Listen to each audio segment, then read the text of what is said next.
So, whatever happened to Miles Johnson? Doesn't matter. He was late. Hey, you gotta comply with the rules, man. And on top of that, he looked okay and professional, but just wasn't on time. We can't have that in our company. That's man. a pretty big deal, though. A very big deal. Bad first impression. He might not be on time with our donuts next time. I'm just being honest. What about Mr. Jordan Youngblood? He was alright. I didn't like the whole little. He didn't have no blazer on and the Morehouse and the buttons. Yeah, I mean it was very, very unprofessional. Yeah. And I was not enthused by anything he said, really. Yeah, he just said he learned it from a teacher. What was the teacher's name? What did she teach y'all? Yeah, there was a lot of different ways he could have made himself far more impressive. Right. He did have a good presence, but he just did not deliver in that moment. Right. Mr. Alphonse Howard. I liked him. He was good. He was first, well, off to a good start with being on time. Right. Was very dressed. very well dressed. White shirt, clean suit, fitted, tie was on point. He spoke very eloquently. He had a few sentence fillers here and there, a few ums and ahs. But he gave us the right responses, though. He did. Nonetheless, he was really clean. Clearly, what the company needs can guide us toward right.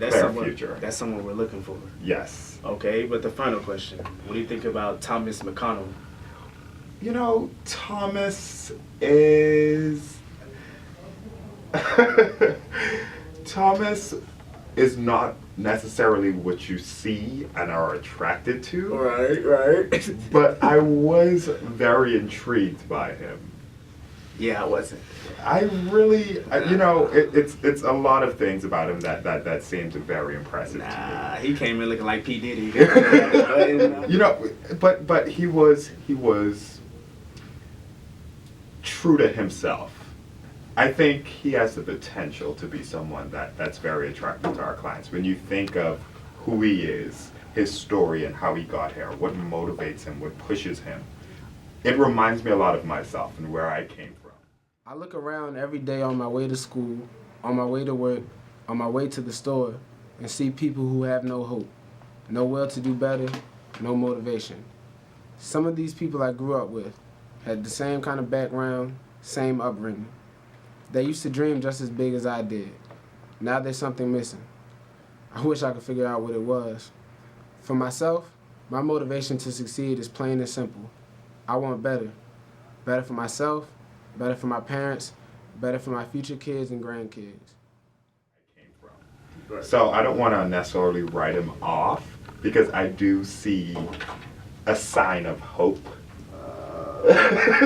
I see. I'm telling you. I see the potential of what can happen. I see call out and sick days. I'm telling you that right now. I really liked him. It's like a confused liking, but it's a liking nonetheless. I'm confused now. I don't know.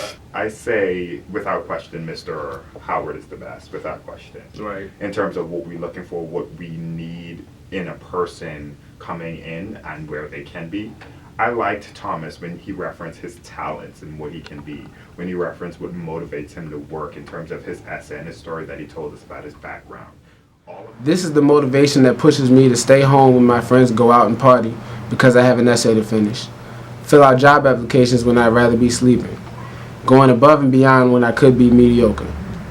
Failure is not an option in my book. My values and the personal goals and expectations I have made for myself motivate me to start every day with the will to do everything in my power to make it better than yesterday. This determination to be great has helped me in being the first man in my family to graduate from college. With that said, the question pending isn't if I am ready for the world, but is the world ready for me? All of that matters in terms of who he is as a person, who he will be as a professional. It's a story that I think can somewhat guide us toward a point where there's a diversity of perspective amongst the employees of our company. Howard. I'm going for Howard. I definitely agree that Howard should get it. He definitely has it. Right. But do you think we have room for just one more? One more. Just one more. So it's coming out your bonus, right? His salary. It's coming out your bonus, right? That's a tough question to answer. Okay, let's make a deal. Okay. that if we bring on Mr. Thomas McConnell, when he performs exceptionally Okay. well. When? How long is when? When he performs exceptionally well and he gets an offer, Okay. returns to school and Right. returns back to the Talented 10th Consulting Company.